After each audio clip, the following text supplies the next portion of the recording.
దేవుని మాట మనం వినబోతూ ఉన్నాం. ఒకే ఒక్క మాట పేతురు జీవితాన్ని మార్చింది.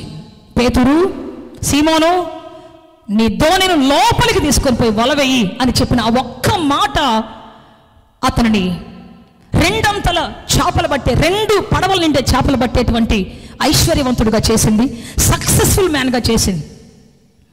ఒక్క చేప కూడా పట్టలేనటువంటి సీమోను రాత్రంతా ప్రయాసపడినా, బ్రతుకంతా ప్రయాసపడినా, మంచి దోణి ఉన్నా, మంచి వల ఉన్నా, తనతో పాటు మంచి ప్రజలున్నా, కోవర్కర్స్ ఉన్నా, సహకారులున్నా, నిండుగా చేపలు ఉన్నటువంటి గెన్నేసరేతు ఉన్నా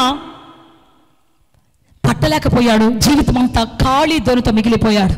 కానీ యేసయ్య చెప్పిన ఒక్క మాట పట్టుకొని లోతులోనికి వెళ్ళినప్పుడు, తన దోణిని లోతులో తీసుకొని పోయినప్పుడు 2 పడవల నుంచి నింపేటువంటి చేపలతో తిరిగి వచ్చాడు. చేపలు కూడా బిగ్గరగా దాన్ని మాయపరుస్తాం. సక్సెస్ఫుల్ ఫిషర్ మ్యాన్ గా మార్చబడ్డాడు. He became a successful fisherman when he heard the word of God in his life once. ఒక్కసారి దేవుని మాట విన్నందువల్ల సక్సెస్ఫుల్ ఫిషర్ మ్యాన్ గా మార్చబడ్డాడు. అంతేకాదు, వచ్చిన వెంటనే దేవుని శిష్యుడిగా మార్చబడ్డాడు. అంతేకాదు, అపోస్తలుడిగా మార్చబడ్డాడు. అంతేకాదు, ప్రధాన శిష్యుడిగా మార్చబడ్డాడు. అంతేకాదు, క్రీస్తు సామ్రాజ్యానికి మూల రాయిగా మార్చబడ్డాడు. చప్పట్లు కూడా బిగ్గరగా నేను మాయపరుస్తాం. సీమోను జీవితం, యావత్ జీవితం మార్చబడిపోయింది. గిద్యోను గానుగు చాటున కూర్చొని దుల్లగొట్టుకుంటున్నాడు భయముతో. శత్రువులు కూర్చున్నటువంటి భయముతో గానుగు చాట కూర్చొని ధాన్యము దుల్లగొట్టుకుంటూ ఉన్నాడు. కానీ ఒక్క మాట చెప్పాడు దేవుని దూత వచ్చి, పరాక్రమ గల బలాఢ్యుడా, యెహోవా నీకు తోడై ఉన్నాడు, the lord is with you అని చెప్పింది. దేవుని బిడ్డ, నీవు నీ శత్రు సైన్యాన్ని ఒక్క మనిషిని చంపినట్టుగా చంపబోతున్నారు అనగానే ఆ ఒక్క మాట అతనిని, భయపడుతున్నటువంటి పిరికి పందలాగా ఉన్నటువంటి అతన్ని ధైర్యముతో శత్రువులు ఎదుర్కొన్న శక్తిమంతుడుగా చేసింది. శక్తిమంతుడుగా చేసింది. ఖడ్గము ధరించి సంవత్సరాల తరబడి పీడిస్తున్నటువంటి శత్రు సమూహాన్ని లాయపరిచింది. దేవుని బిడ్డ, అంతేకాదు, న్యాయాధిపతిగా as a judge he ruled his country for 40 years. తన దేశాన్ని 40 సంవత్సరాలు పరిపాలించేటువంటి పరిపాలన వీరుడిగా మార్చింది. చప్పట్లు కూడా బిగ్గరగా దాన్ని మాయపరుస్తాం. సో ఈ విధంగా ఒక్కొక్క మాట ఒక్కొక్కరి బ్రతుకుని చెత్త కుప్పలో నుంచి, మట్టిలో నుంచి, జిగటగల దొంగ ఊబి నుంచి లేవనెత్తి ఏం చేసింది తెలుసా? ఉన్నత శిఖరాన్ని తీసుకొని పోయింది. సమరస్థితితో దేవుడు ఒక్క మాట చెప్పాడు, అమ్మా నీవు దేవుని వరము కలిగిన దానవు, నువ్వు నా దాహాన్ని కూడా తీర్చగలిగేంత శక్తిమంతురాలు తెలుసా అన్నాడు. అంతే, కొండ అక్కడ విడిచిపెట్టింది. ఇంతకాలం ఈ పాపపు దాహం కోసం బ్రతికానా? నేను ఇంతకాలం తుచ్చమైనటువంటి అభిలాష కోసం బ్రతికానా? నేను దేవుని దాహాన్ని తీర్చే అంత శక్తిమంతురాలనా అని వెంటనే పాపపు కొండ విడిచిపెట్టి, ఏ ఊర్లో పాపం చేసిందో, ఏ ఊర్లో చెడ్డదని పేరు పొందిందో, తల ఎత్తుకోలేని పరిస్థితుల మధ్యలో ఉండిందో, అదే ఊరిలో తల ఎత్తుకొని సువార్త చేసి సువార్తికురాలుగా మార్చబడి క్రీస్తు రాజ్యాన్ని శక్తివంతంగా కట్టగలిగింది. అందుకే మనం ప్రాణాత్మ దేహములతో పూర్ణ బలముతో శక్తితో దేవుని ఆరాధించాలి. అందుకే ఎందుకు చెప్తున్నానంటే, ఈ ఒక్క మాటని యావత్ జీవితాన్ని మారుస్తుంది. ఈ ఒక్క మాటని బ్రతుకుని మారుస్తుంది. కాబట్టి ఈ ఒక్క మాట జాగ్రత్తగా పట్టుకోవాలి. అది దాటిపోయిందంటే నీ జీవితంలోకి ఎప్పటికీ నువ్వు గొప్ప వ్యక్తి కాలేవు. దేవుడు దొరికే సమయంలో, దేవుడు కనపడే సమయంలో, దేవుడు మనం వెతుకుతున్న సమయంలో ఎప్పుడైతే మనం సిద్ధపడతామో, ఆ మాట వింటామో, మన లైఫ్ అంతా అనేకులకు ఆశీర్వాదకరంగా మార్చబడబోతూ ఉన్నది, అనేకులు దీవెనకరంగా మార్చబడబోతూ ఉన్నది. అందుకే యెహోవా దొరకు కాలమున ఆయనను మీరు వెదకండి. ఆమేన్, ఆమేన్. యెహోవా దొరకు కాలం వెతకాలి మనం. ఈరోజు దొరుకుతున్నాడు. ప్రార్థన చేశాం ప్రభువా ఎప్పుడు వెళ్ళాలి ప్రభు అంటే 15, 16, 17 డేట్లు దేవుడు కన్ఫర్మ్ చేశాడు. ఈ డేట్స్లో మీకంటే ముందు ఆయన ఇక్కడ వచ్చి కూర్చున్నాడు. మీకంటే ముందు ఆయన హస్తము చాపి చూస్తూ ఉన్నాడు. మీకంటే ముందు ఆయన మీకు ఏమేమి ఇవ్వాలో, ఏమేమి ఉపదేశం చేయాలో అన్ని సిద్ధపరచుకొని మీకోసం ఎదురు చూస్తూ ఉన్నాడు దేవుడు. చింతడే పట్టణమా, దేవుడి స్వరాన్ని విను. టీవీ స్వరాన్నో, లోక మనుషుల స్వరాన్నో, దుర్మార్గుల స్వరాన్నో వింటూ నీ సమయాన్ని వ్యర్థం చేసుకోవద్దు. దేవుని స్వరం విను. Here the word of God in your life. దేవుని స్వరాన్ని విని దేవుడిని మార్చబోతున్నాడు, అద్భుతం చేయబోతున్నాడు. ప్రైజ్ లార్డ్, హల్లెలూయా. సో ప్రియ దేవుని బిడ్డ, ఆ విధంగా వాళ్ళ జీవితాలు మార్చబడ్డాయి. ఈరోజు మన జీవితాలు మార్చబడాలంటే ఆ ఒక్క మాట కోసం కాచుకొని కూర్చుందాం, ఆ ఒక్క మాట కోసం కనిపెట్టుకుందాం. నాతో మాట్లాడు ప్రభు అని చెబుదాం, నన్ను దర్శించు ప్రభు అని చెబుదాం, నన్ను లేవనెత్తు ప్రభు అని చెబుదాం, నన్ను బ్రతికించు ప్రభు అని చెబుదాం. అప్పుడు నీ జీవితం అడుగు దాన్ని బట్టి, ఊహించు వాటిని బట్టి దేవుడు నీ కొరకు మాట్లాడబోతున్నాడు, అద్భుతం చేయబోతున్నాడు. ఒక మాట మీకు చెప్పాలని ఆశపడుతున్నాను. చదువుదాం యోబు గ్రంథం 23వ అధ్యాయం 10వ వచనం చదువుదాం. బైబిల్ తీయండి. నేను నడచు మార్గము ఆయనకు తెలియను, ఆయన నన్ను శోధించిన మీదట నేను సువర్ణము వలె కనబడుదును. చెప్దాం గట్టిగా, హల్లెలూయా, ఆమేన్. ఆయన నా మార్గము ఆయనకు తెలుసు. నీ మార్గం నీకు తెలియకపోవచ్చు కొన్నిసార్లు. ఏంటో బ్రదర్, ఉన్నట్టుండి జీవితం కొలాప్స్ అయిపోయింది, అసలు ఈ బ్రతుకు ఎటుపోతుందో అర్థం కావట్లేదు, ఏమవుతుందో తెలియట్లేదు, అసలు ఎందుకు బ్రతుకుతున్నా నాకు అర్థం కావట్లేదు. చాలాసార్లు ప్రజలు ఈ విధంగా మాట్లాడుతూ ఉంటారు. ఉన్నట్టుండి నా లైఫ్ కొలాప్స్ అయిపోయింది, ఉన్నట్టుండి నా ఆశల మేడలు కూలిపోయాయి, ఉన్నట్టుండి నా బ్రతుకులో ఉన్నటువంటి ఆధారాలన్నీ కొట్టుకొని పోయాయి, ఉన్నట్టుండి నా జీవితంలో శాపాలు చుట్టుముట్టాయి. ఈ బ్రతుకు ఎట్టు కొట్టుకొని పోద్దు నాకు అర్థం కావట్లేదు, నా మార్గం ఎటుపోతుందో నాకు అర్థం కావట్లేదు, నా ఓటమి ఎటు తీసుకొని పోతుందో నాకు అర్థం కావట్లేదు. So many times we're talking like this, so many times we're grieving like this. చాలాసార్లు మనం ఈ విధంగా నిట్టూర్పులు విడుస్తూ ఉన్నాం, బాధపడుతూ ఉన్నాం, దుఃఖపడుతూ ఉన్నాం. కానీ బైబిల్ చెబుతున్న మాట ఏంటంటే నీ మార్గము ఆయనకు తెలియను. ఆమేన్. నీ దుఃఖము ఆయనకు తెలియను, లేకపోతే నీ మార్గము, నీ దుఃఖపు మార్గము, నీ వేదన మార్గము, నీ రోదన మార్గము యెహోవాకు తెలియను, ఆయనకు బాగుగా తెలియను. చప్పుడు కూడా బిగ్గరగా నిర్మాయపరుస్తాం. హల్లెలూయా, హల్లెలూయా. నీ భర్తకు తెలియకపోవచ్చు, నీ భార్యకి తెలియకపోవచ్చు, నీ బాస్కు తెలియకపోవచ్చు, కానీ నీ మార్గము ఎటు పోతుందో, ఎలా తిరుగుతుందో దేవునికి మాత్రం తెలుసు. అద్భుతంగా దేవుడు నీ మార్గం తెలుసుకొని ఉన్నాడు ఆయన. ప్రైజ్ లార్డ్, హల్లెలూయా. కొన్నిసార్లు మన మార్గం చాలా దుఃఖకరంగా అనిపిస్తుంది మనకి, కొన్నిసార్లు మన మార్గం చాలా కొత్తులే ఆపేద్దాం అన్నంత భయంకరంగా అనిపిస్తుంది. కానీ దేవుడు అంటున్నాడు నీ మార్గము నాకు బాగుగా తెలియను. ఆమేన్, హల్లెలూయా, హల్లెలూయా. సో ప్రియ దేవుని బిడ్డ, నేను ఈరోజు ఈ వాక్యాన్ని గురించి ధ్యానిస్తున్నప్పుడు యెఫ్తా గురించి కొన్ని మాటలు చెప్తున్నాడు దేవుడు నాకు. న్యాయాధిపతుల గ్రంథం 11వ అధ్యాయంలో యెఫ్తా అనేటువంటి ఒక వ్యక్తి ఉన్నాడు. ఈరోజు మనం ఆయన గురించి ధ్యానించుకోబోతూ ఉన్నాం. చదువుదాం ఒకసారి. న్యాయాధిపతుల గ్రంథం 11వ అధ్యాయం 1, 2, 3 వచనాలు చదువుకోండి. చదవండి గట్టిగా. గిలాదు వాడైన యెఫ్తా పరాక్రమము గల బలాఢ్యుడు, అతడు వేశ్య కుమారుడు. గిలాదు యెఫ్తాను కనెను. గిలాదు భార్య అతనికి కుమారులను కనగా వారు పెద్దవారై యెఫ్తాతో నీవు అన్య స్త్రీకి పుట్టిన వాడవు కనుక మన తండ్రి ఇంట నీకు స్వాస్థ్యము లేదు అని యెఫ్తా తన సహోదరుల యొద్ద నుండి పారిపోయి టోబు దేశమున నివసింపగా అల్లరి జనము యెఫ్తా యొద్దకు వచ్చి అతనితో కూడా సంచరిస్తా ఉన్నారు. ఇది యెఫ్తా గురించి ఒక షార్ట్ మెసేజ్ అన్నమాట. ఏంటంటే యెఫ్తా ఒక వేశ్య కుమారుడు. వేశ్యకి ఎంత విలువ ఉంటుందో ప్రపంచంలో మీకు తెలుసు. ఆమె ఎంత మేకప్ వేసినా, ఎంత లిఫ్టిక్ కొట్టినా, ఎంత మంచి ఖరీదైన చీర కట్టినా, ఎంత అఫీషియల్గా బయటకు వచ్చినా, ఎంత ఆడి కారులో వచ్చినా, ఎంత పెద్ద అద్దాల మేడలో ఉన్నా, ఒక వేశ్యకి ఎంత విలువ ఉంటుందో మనకు తెలుసు.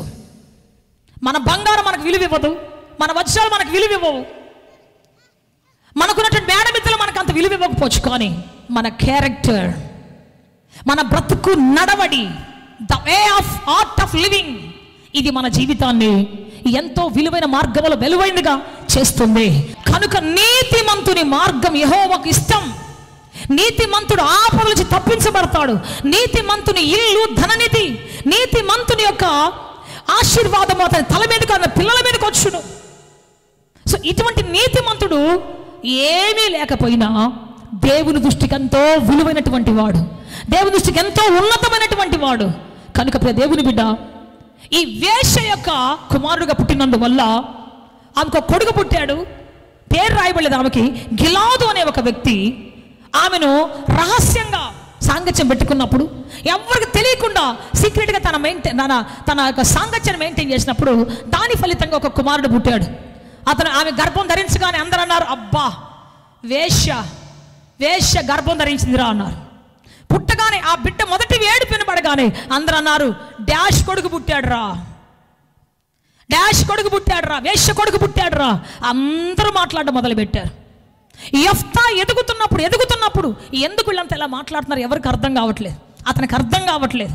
నన్ను ఎందుకు ఇలా పిలుస్తున్నారు వీళ్ళు, నన్ను ఎందుకు చిన్న చూపు చూస్తున్నారు, అసలు నేనేం చేశాను, అందరి పిల్లలకు నన్ను ఎందుకు తీసుకోవట్లేదు, అందరి పిల్లలకు నన్ను ఎందుకు ముద్దు పెట్టుకోవట్లేదు, అందరి పిల్లలకు నన్ను ఎందుకు లాలించడం లేదు, అందరి పిల్లలకు నాకెందుకు చేతులు చాపటం లేదు, నన్ను చూడగానే ఎందుకు అసహించుకుంటున్నారు, నన్ను చూడగానే ముఖం మీద ఎందుకు చేదరించుకుంటున్నారు, వై?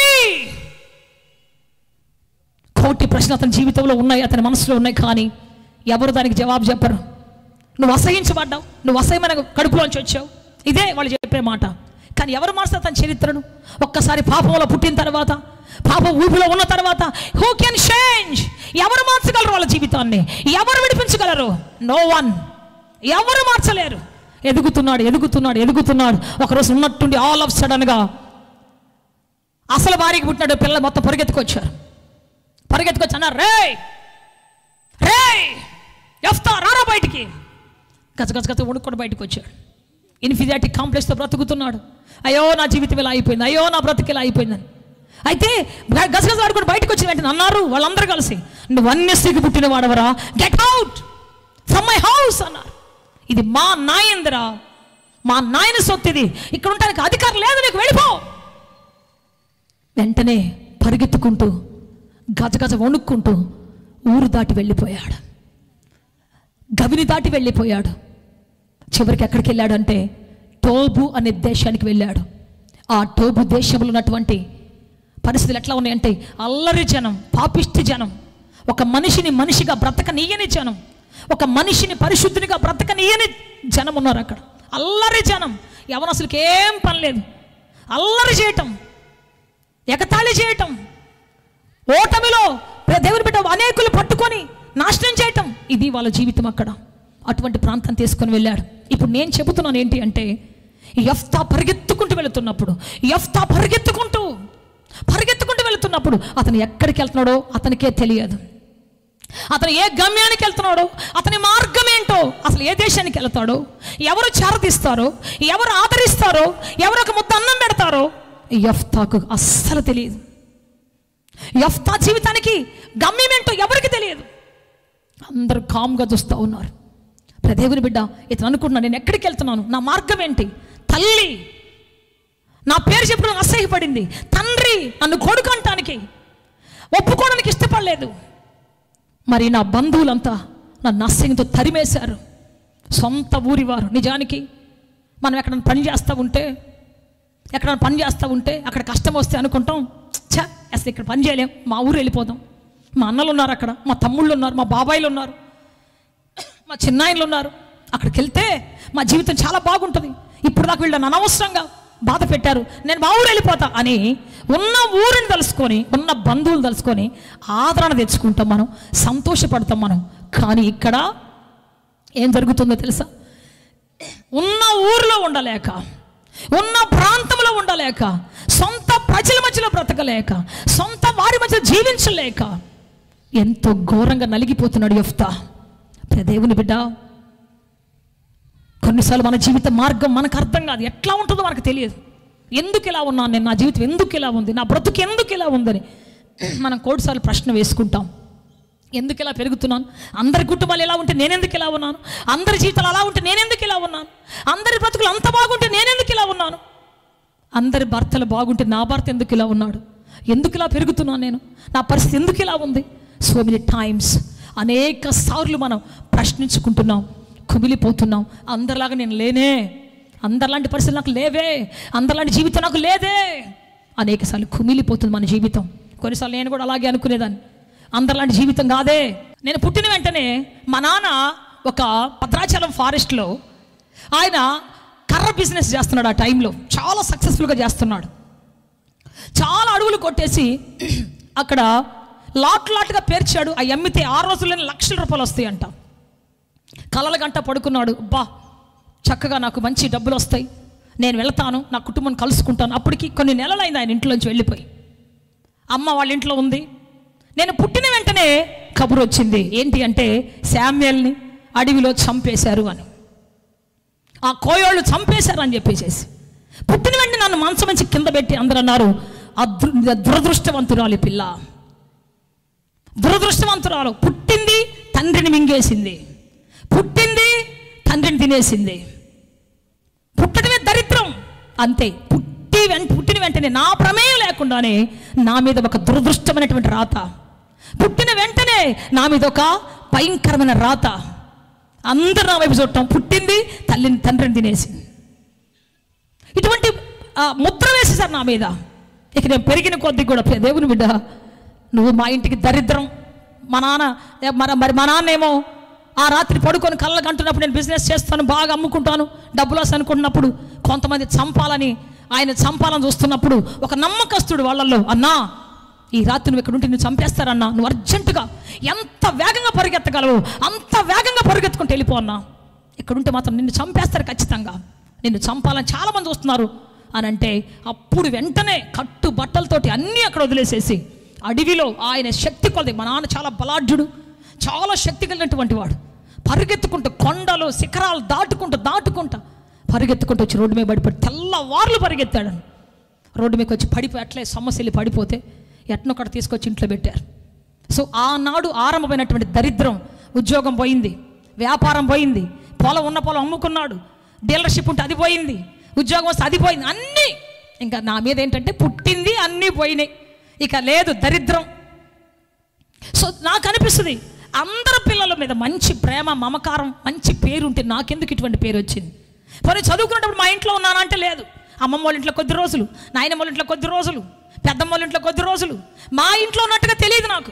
మా తమ్ముడు వాళ్ళు ఇద్దరు, మా అమ్మ మా నాన్న వాళ్ళు ఒక ఫ్యామిలీ, నేను ఒంటరిని పుట్టినప్పటి నుంచి కూడా. ఏదో సెలవులకు వస్తాను 4 రోజులు ఉంటాను మళ్ళీ వెళ్ళిపోతాను, సెలవులకు వస్తాను 4 రోజులు ఉంటాను మళ్ళీ వెళ్ళిపోతాను, ఇది నా పరిస్థితి. నేను అనుకుంటాను, ఎందుకు ప్రభు నన్ను ఒంటరిగా పెంచావు, ఎందుకు ఆ మమతల మధ్యలో పెంచలేదు నన్ను, ఆ మమకారాలకు ఎందుకు దూరం చేసావు ప్రభు నన్ను, అందరిలాగా ఎందుకు నేను లేను అని అంటే ఇది పరిస్థితి.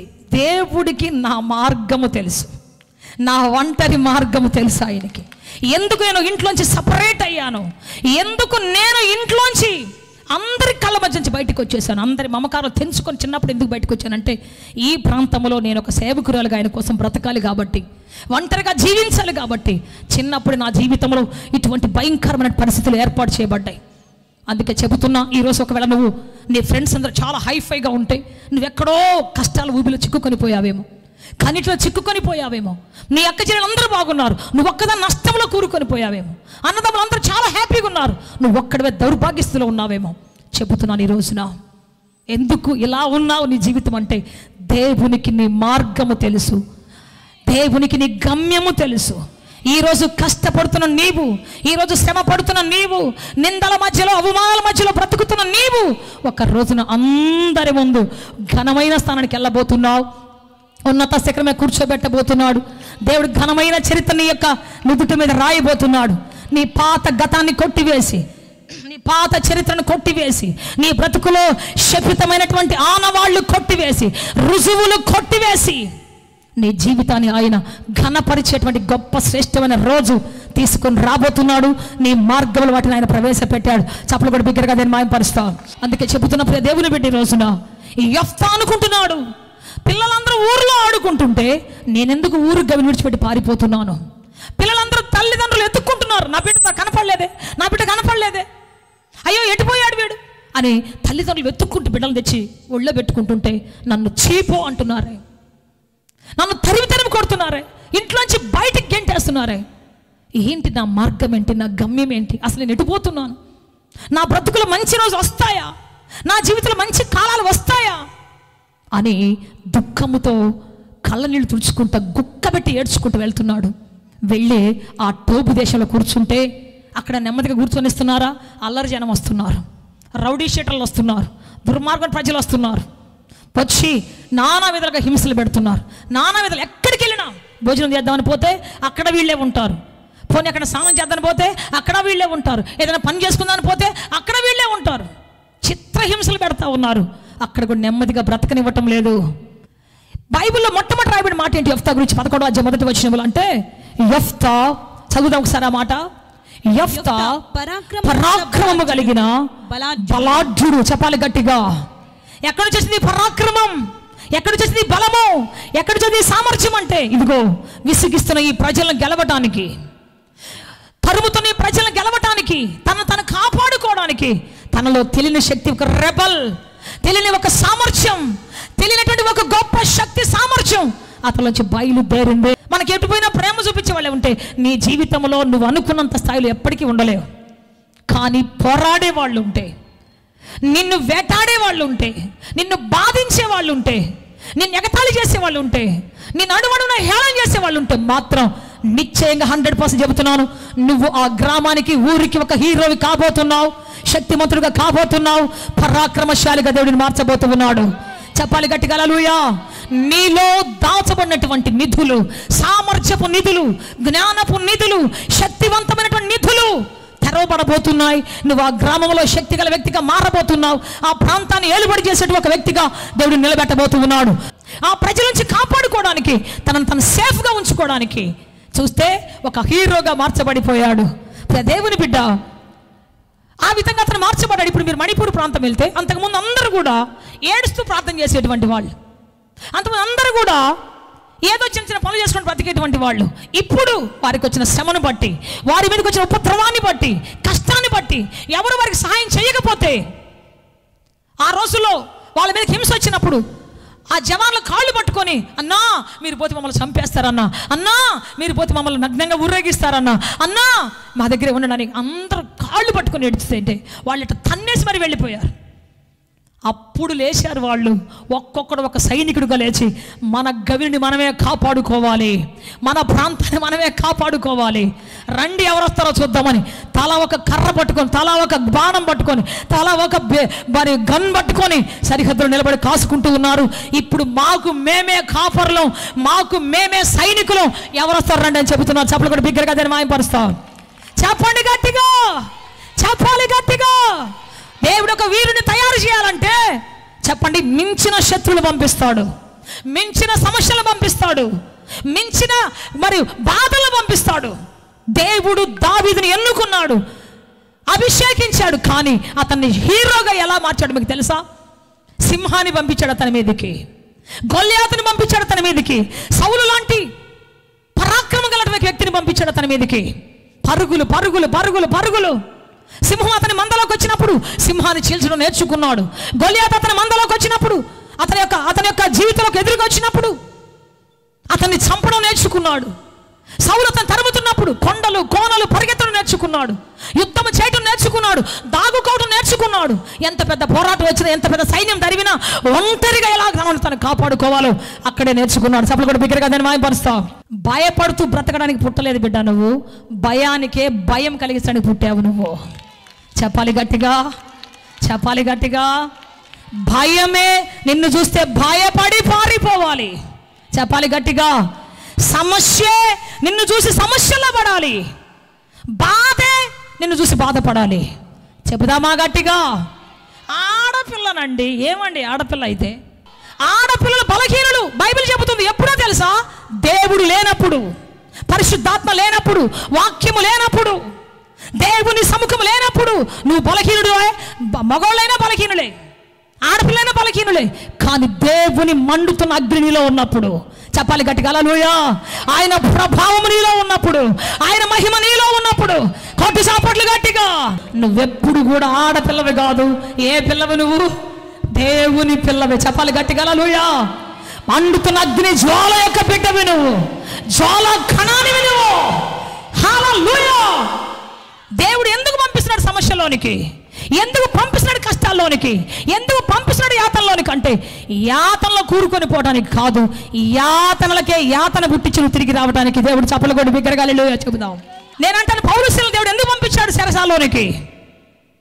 దేవుడు వాళ్ళు నిర్దోషం నిరూపించవచ్చు కదా, గొప్పని నిరూపించవచ్చు కదా. ఎందుకు పంపించాడు దేవుడు? కొట్టుకొని తీసుకొని పోతాడు. ఎందుకు పంపించాడు దేవుడు అని అంటే, చెరసాల్లో మగ్గిపోయి ఏడవటానికి కాదంట. చెరసాల పెట్టేప్పుడు అనుకో, దేవుడు చెప్పాడు, పౌలా నువ్వు ఏడవద్దు పౌలా, ఒక అద్భుతం చేయబోతున్నా నీ ద్వారా, వెళ్ళు ఇద్దరు చేసే పట్టుకున్నారు. అందరూ ఏడ్చుకుంటూ వస్తుంటే వీళ్ళు మాత్రం నవ్వుకుంటూ జైలుకి వస్తున్నారు. అందరూ చుట్టుపక్కల ఉన్నంత ఏడ్చుకుంటా ఉన్నారు. పౌలు శీల మాత్రం సంతోషంగా మధ్యరాత్రి వేళ పాటలు పాడుకుంటూ దేవుని స్తుతిస్తూ ఉన్నారు. అద్భుత కార్యం కోసం ఎదురు చూస్తూ ఉన్నారు. చప్పలు కూడా బిగ్గరగా నేను మాయపరుస్తాం. చెప్పాలి గట్టిగా హల్లెలూయా, చెప్పాలి గట్టిగా హల్లెలూయా. జైలు అంటే అందరూ భయపడతారు. మీరు ఎందుకని సంతోషంగా ఉన్నారంటే వాళ్ళు అంటున్నారు, ఇదిగో మా ద్వారా దేవుడు అద్భుతం చేయించబోతున్నాడు. వాళ్ళు స్తుతిస్తూ ఆరాధిస్తూ ఉండగానే ఫాలో ఫాలో ఫాలో అని ఒక ధర వచ్చింది. ఫాలో ఫాలో అని ఒక ఉరుము లాంటి ద్వారా వచ్చింది. ఏం జరుగుతుంది ఇక్కడ అందరూ చూసరికి? చెరసాల పునాదులతో సహా పెకిలించబడింది. కుప్ప కూలిపోయింది. అందరు సంఖ్యలు తెగిపోయాయి. అందరు బంధకాలు ముక్కలైపోయాయి. అందరూ బయటకు వచ్చి చూస్తూ ఉన్నారు. చప్పుడు కూడా బిగ్గరగా నేను మాయపరుస్తాం. ఎందుకు పంపించారు జైలు కంటే? జైల్లో మగ్గిపోవడానికి కాదు, మగ్గిపోతున్నటువంటి బంధకాలు, మిగిలిపోయినటువంటి అనేకుల బంధకాలు ఊడదీయటానికి పంపించాడు. చప్పుడు కూడా బిగ్గరగా నేను మాయపరుస్తాం. చెరసాల పునాదులు కదిలించడం పంపించాడు దేవుడు. నేను ఎందుకు సమస్యలు పంపిస్తున్నాడు తెలుసా? సమస్యలను జయించే వ్యక్తిగా మారటానికి, అక్కడ ట్రైనింగ్ ఇవ్వడానికి పంపిస్తున్నాడు దేవుడు నిన్ను. నీ మార్గము ఆయనకు తెలుసు.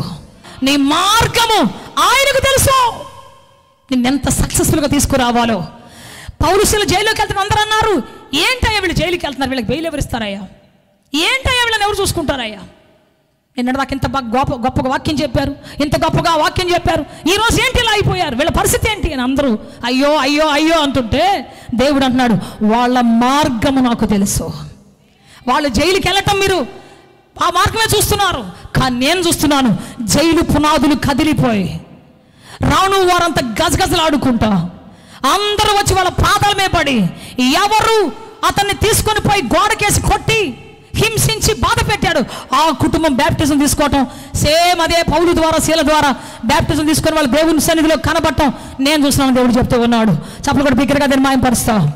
మన మార్గము దేవునికి తెలుసు. సో యెఫ్తా మార్గము దేవునికి తెలుసు. యెఫ్తా చుట్టూ అనేకమైనటువంటి సమస్యలు కలిగించే ప్రజలు ఉన్నారు. మనం అనుకుంటాం పొరుగు మంచిదైతే బాగుంటుంది అని అంటాం. అందరు మనతో మాట్లాడి వాళ్ళు మన కూర వేసి ఇచ్చి మన కూర వాళ్ళు తింటే మనం వాళ్ళతో పాటు వెళ్ళి వాళ్ళతో మనతో పాటు వాళ్ళు వస్తా అబ్బా ఎంత బాగుంటుంది అనుకుంటాం. శత్రువులు ఉంటారు, చూసావా? శత్రువులు ఉంటారు, మన చుట్టూ శత్రువులు ఉంటారు. ఈరోజు మీరు ఇజ్రాయెల్ దేశాన్ని చూడండి. ఇజ్రాయెల్ చుట్టూ 7 భయంకరమైన శత్రు దేశాలు ఉన్నాయి. వాళ్ళకంటే కొన్ని కోట్ల రెట్లు ఎక్కువ గల జనాభాలు ఉన్నటువంటి దేశాలు 7 ఉన్నాయి. 7 దేశాలు ఉన్నాయి. 8 చిన్న దేశం 9 కలుపుతున్నాయి. సో ఆ దేశాలన్నీ కూడా ప్రతి నిమిషం వాళ్ళని ఎలా చంపాలా, ఎలా నాశనం చేయాలా. అందుకని వాళ్ళు ఏం చేశారంటే వాళ్ళలో కాపాడుకోవడానికి, వాళ్ళ బ్రతుకును కాపాడుకోవడానికి ప్రపంచంలో అమెరికా కూడా కనిపెట్టలేనటువంటి గొప్ప గొప్ప మరి డిఫెన్స్ ఆయుధాలను కనిపెట్టగలిగింది ఈ రోజున. చెప్పాలి గట్టిగా హల్లెలూయా. వాళ్ళకున్న ఐరన్ డ్రోమ్, వాళ్ళకున్నటువంటి డేవిడ్ స్లింగ్, వాళ్ళకున్నటువంటి శాటిలైట్స్, వాళ్ళకున్నటువంటి యుద్ధ ఆయుధాలు, మిసైల్స్ ప్రపంచంలో ఎవరు లేనట్టుగా కనిపెట్టగలిగారు. కారణం ఏంటంటే వాళ్ళ చుట్టూన్నటువంటి శత్రువులను బట్టి, వాళ్ళ చుట్టూ అలజడిని బట్టి, వాళ్ళ చుట్టూన్నటువంటి మరి ఆ సైన్య సమూహాలను బట్టి. మన చుట్టూ ఈరోజు శత్రువులు ఉంటే, మన చుట్టుపక్కల సమస్యలు ఉంటే ఉండాలని నేను చెప్పను. ఇన్ కేసు ప్రభు గారు పెట్టాడంటే ఒకటే గుర్తుపెట్టుకో, నీ చుట్టూ భయంకర శత్రువులు ఉన్నారంటే, అనుక్షణం నిన్ను వేధించే వాళ్ళు ఉన్నారంటే గుర్తుపెట్టుకో, ఈ రోజు నిన్ను వేదనలు జయించే వ్యక్తిగా దేవుడు చేయబోతున్నాడు. గొప్ప కార్య వ్యక్తిగా చేయబోతున్నాడు. మహిమగల కార్యాల కోసం దేవుడు నిలబెట్టబోతూ ఉన్నాడు. ఆ ప్రాంతంలో ఒక శక్తివంతమైన వీరుడుగా నీ జీవితాన్ని మార్చబోతున్నాడు దేవుడు. చెప్పు, చప్పలు కూడా చెప్పు. అవును ప్రభువా, ఎస్లా నమ్ముతున్నాను ప్రభు. చెప్పు గట్టిగా. దేవుడు అలాగే మార్చబోతున్నాడు జీవితాన్ని. సో ఒక రోజున పెద్దలు వచ్చేస్తే 4వ అధ్యాయం 5, 6 వచ్చిన మనం చదువుకుంటే, ఒక రోజున గిలాదు పెద్దలు ఏ దేశం నుంచి తనను తరివేశారు, ఏ దేశంలో నీకు స్థానం లేదని పంపించారు, ఏ దేశంలో ఉండొద్దని పంపించారు, తరిమి కొట్టారు. అదే ప్రజలు వచ్చి చేతులు కట్టుకొని యెఫ్తా ముందు నిలబడ్డారు, తలలు వంచుకొని. చప్పలు కూడా బిగ్గరగా దీన్ని మాయపరుస్తాం. ఆమేన్, హల్లెలూయా. యెఫ్తాకు ఆశ్చర్యం అయిపోయింది. ఒక్కొక్క ముఖాన్ని గుర్తు చేసుకుంటున్నారు. ఒక్కొక్కరు ఎలా విరక్తి చూపులు చూశారు, ఒక్కొక్కరు ఎలా మెడబెట్టి తోసేశారు, ఒక్కొక్కరు ఎలా మాట్లాడుతున్నారు. మాటలన్నీ గుర్తొస్తున్నాయి, ఆ విరక్తి చూపులని గుర్తొస్తున్నాయి. పెదవి విరుచుకుంటా మాట్లాడుతున్న మాటలన్నీ గుర్తొస్తున్నాయి యెఫ్తాకి. చూస్తున్నాడు వాళ్ళ వైపు. ఎందుకంటే అమ్మోనీలతో పెద్ద యుద్ధం వచ్చేసింది వాళ్ళకి. అమ్మోనీలు చిత్తం కొడుతున్నారు వాళ్ళని. అమ్మోనీల నుంచి కాపాడమంటే దేవుడు చెప్పాడు, నేను మీ పక్షాన రాను, యుద్ధం చేయను అని చెప్పేశాడు. వాళ్ళకి దేవుడు ఎప్పుడు ఎవరికి అలా చెప్పలేదు, కానీ వీళ్ళకి మాత్రం అలా చెప్పేశాడు. ఈ గిలాదుల ప్రజలకు అలా చెప్పేశాడు, రాను, యుద్ధం చేయను నేను, పోండి అని చెప్పేశాడు. ఎందుకంటే మీరు నా మాట లేదు, మీకు ఇష్టం లేని పనులు, నాకు ఇష్టం లేని పనులను చేసుకుంటూ వెళ్ళిపోయారు, కాబట్టి మీ ఎద్దకు రాను, నేను విసిగిపోయానని చెప్పేసి దేవుడు చెప్పేశాడు. వాళ్ళు అనుకుంటారు ఎవరైనా యుద్ధం చేస్తే బాగుండు మన పక్షాన, ఎవరైనా నాయకుడు వస్తే బాగుండు మన పక్షాన, ఎవరైనా పోరాడితే బాగుండు, వాళ్ళు మనకు అధిపతులై ఉంటారని అనుకుంటున్నారు వాళ్ళు. ఆ టైంలో యెఫ్తా పరాక్రమశాలని దేశమంతా వినబడతా ఉంది, దేశమంతా కొనియాడబడతా ఉంది. చప్పట్లు కొడదాం గట్టిగా హల్లెలూయా. ఒకప్పుడు వేశ్య కొడుకు కానీ ఇప్పుడు పరాక్రమ గల బలాఢ్యుడు. చెప్పాలి గట్టిగా హల్లెలూయా, హల్లెలూయా. మన బంధువులు మనం హెచ్చిస్తారని మనం అనుకుంటాం, స్నేహితులు హెచ్చిస్తారని మనం అనుకుంటాం, డబ్బు హెచ్చిస్తారని మనం అనుకుంటాం, బంగారం హెచ్చిస్తుంది, తాత ముత్తాత ఇచ్చిన ఆస్తులు హెచ్చిస్తాయి, బంధువులు హెచ్చిస్తారు అనుకుంటాం. నెవర్. నేను చెబుతాను ఈ రోజున, నీ పరీక్షలు, నీ సమస్యలు, నీ యాతనలు, నీ చుట్టూన్నటువంటి పోరాటములు నిన్ను వీరుడిగా మార్చబోతున్నాయి, నిన్ను గొప్ప వ్యక్తిగా చేయబోతున్నాయి, ఉన్నతమైన కార్యాలు పట్ల చేయబోతున్నాయి. చప్పట్లు కొట్టేసాయా, మీకు స్తోత్రమయ్యా. అటువంటి అద్భుతాలు ప్రభు చేయబోతున్నాడు, ఆశ్చర్యాలు ప్రభు చేయబోతున్నాడు, కృపతో నిలబెట్టబోతున్నాడు దేవుని జీవితాన్ని. మరి శ్రమలో ఉన్నావా, సంతోషపడి రోజున, ఎందుకంటే శ్రమలో సిరులున్నాయి, శ్రమలో శత్రువుని మించిన బలం ఉన్నది, శ్రమలో నాయకుడు కాగలిగేటువంటి క్వాలిటీస్ అక్కడ ఉన్నాయి, నిన్ను రూపాంతరం చేయగలిగేటువంటి సామర్థ్యం అక్కడ ఉన్నది. చెబుదాం గట్టిగా హల్లెలూయా. సో నిలబడ్డాడు, నిలబడి వెంట అందరూ వచ్చి నిలబడి పెద్దలందరూ యెఫ్తా మాతో పాటు వచ్చి చదువుకొని ఇంటికి వెళ్ళిన తర్వాత, యెఫ్తా నువ్వు గారు మన దేశం వచ్చి మన పక్షాన పోరాడితే, పోరాటం చేస్తే నువ్వు మాకు నాయకుడు అయి ఉంటావు, మాకు లీడర్ అయి ఉంటావు అని చెప్పారు. ఇప్పుడు కొట్టండి గట్టిగా, చప్పట్లు కొడదాం గట్టిగా, చెబుదాం గట్టిగా హల్లెలూయా. ఏ ప్రాంతం నుంచి ఏడ్చుకుంటూ వెళ్ళాడు, ఏ ప్రాంతం నుంచి రోధించుకుంటూ వెళ్ళాడు, అదే ప్రాంతానికి నాయకుడిగా రొమ్ము విరుచుకొని ఒక పరాక్రమశాలిగా ఆ ఊరిలో దేవుడు అతను అడుగు పెట్టేటట్టుగా చేశాడు. చెబుదాం గట్టిగా హల్లెలూయా. అందరూ బాగున్నటువంటి వాళ్ళందరూ కూడా ఆ ఇల్లు కట్టుకొని ఇళ్లలో సంతోషంగా వాళ్ళందరూ గజగజ వణుకుతున్నారు. ఇల్లు వదిలిపెట్టి పారిపోయిన ఒక వ్యక్తి మాత్రం చెప్పండి ధైర్యముగా పరాక్రమంగా బయటికి వస్తున్నాడు. కారణం ఏంటో చూద్దాం ఒకసారి మనం. అదే న్యాయాధిపతుల 11వ అధ్యాయము 11 వచ్చి చదవండి ఒకసారి. Book of. కాబట్టి యెఫ్తా గిలాదు పెద్దలతో కూడా పోయినప్పుడు జనులు తమకు ప్రధానుని గాను అధిపతిగాను అతన్ని నియమించుకొనిరి. అప్పుడు యెఫ్తా మిస్పాలో యెహోవా సన్నిధిని తన సంగతి అంతయు వినిపించెను. చెప్పడం కూడా బిగ్గరగా నిర్మాణపరుస్తాం. చెప్దాం గట్టిగా హల్లెలూయా. చెప్పాలి గట్టిగా హల్లెలూయా. ఎవరితో సహవాసం కలిగి ఉన్నాడు, ఎవరితో సాంగత్యం కలిగి ఉన్నాడు, కష్టములో, శ్రమలో, బాధలో, తిరస్కారములో, త్రోసివేయబడినప్పుడు, పనికిరాదని విసిరివేయబడినప్పుడు. చాలా మందికి త్రోసివేయబడితే బార్ షాపులో పోతారు, త్రోసివేయబడి తృణీకరించబడితే నన్ను పలానాలు ప్రేమిస్తారు అక్కడే ఉంటాను నేను అంటారు, నాకు వీళ్ళు మంచి లైఫ్ ఇస్తానంటున్నారు అక్కడే ఉంటాను నేను అంటారు. కానీ యెఫ్తా త్రోసివేయబడినప్పుడు, తృణీకరించబడినప్పుడు, నిషేధించబడినప్పుడు, వద్దు అని భారం వేయబడినప్పుడు యెఫ్తా ఎక్కడున్నాడు తెలుసా? దేవుని పాద సముఖంలో ఉన్నాడు. తన బాధను చెప్పుకునేటువంటి తండ్రిని ఏర్పాటు చేసుకున్నాడు. చప్పట్లు కూడా బిగ్గరగా నిర్మాయపరుస్తా. ఎందుకు తాగుబోతు అయ్యావు అంటే నన్ను ఎవరు ప్రేమించేది, ఇంట్లో నా భార్య నా మాట వినట్లేదు, నా పిల్లలు నా మాట వినట్లేదు, అందుకే ఇలా అయ్యాను. ఆత్మతో సత్యముతో ఆరాధించాలని ఆశిస్తున్నారా? యేసయ్యను గూర్చి మరింత లోతుగా తెలుసుకోవాలని అన్వేషిస్తున్నారా?